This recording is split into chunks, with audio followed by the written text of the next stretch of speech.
There's something I read in the book of Daniel chapter 1 and 2, just the whole story, if you can read that, about, a man called Daniel. He had been invited together with his friends to feast at the king's table, right? And the Bible says that Daniel purposed in his heart that he would not defile himself with the king's meat or the wine that they drank. And this story really got me, because when I read it, I was reading in between the lines and I was reflecting and saying, my God, what an opportunity for Daniel to sit before the king, an opportunity that people will run into it. But I understood that Daniel was kind of presented with a system to buy into.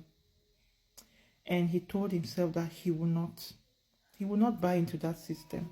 He was introduced into a system that he did not want to be a part of. And so he said he would not defile. And when I read the story, I'm like, what is it about the king's food that would defile somebody? What is it about the wine, the ecology, vegetables, and the nice delicacy? What is it about this offer that would defile Daniel? It was the system.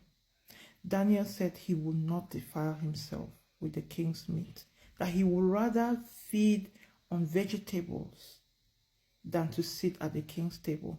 And then immediately after that, Nebuchadnezzar is faced with a dream that he could not interpret. And then he called all the wise men in the city, the astrologers, the magicians, to come and interpret his dreams. And guess what? They came to interpret the king's dream, and they could not, and they were killed. And then Daniel shows up and he says, I can do it, but first I need to seek the face of God, because what the king has seen in his dream or vision is the difficult thing. I need to seek the face of God. So he goes to God in the place of prayer, and God gives him interpretation. Now, what I want to share with us is that when I look back at the decision that Daniel had made not to defile himself,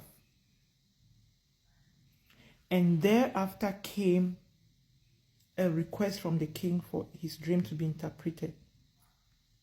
Had it been Daniel did not set himself apart, had it been Daniel was feasting, wining and dining with the king, trust me, he would not have had the boldness and the courage to come forward to say that he can interpret that dream.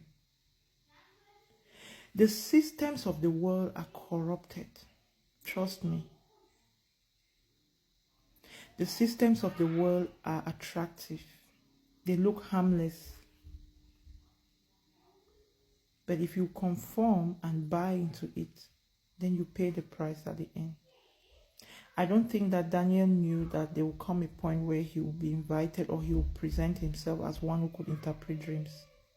When he made a decision to set himself apart, he wasn't thinking that he would be able to one day, be bold enough to come forward to interpret the king's dream. I don't know the demand that the Lord is placing upon your heart in this season to set yourself apart. I don't know the demand, the level of... There is a demand that the Lord will place on your heart because of what is next that you cannot see.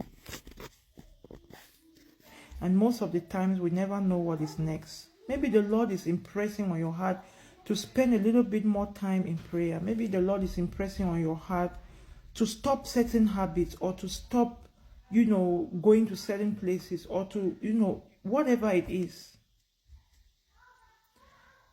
My requirement, or my encouragement to you is not to buy into the systems of this world, not to give in to the attractiveness, the desire for comfort, for some kind of luxury, some kind of, you name it, because it may cost you in your next season.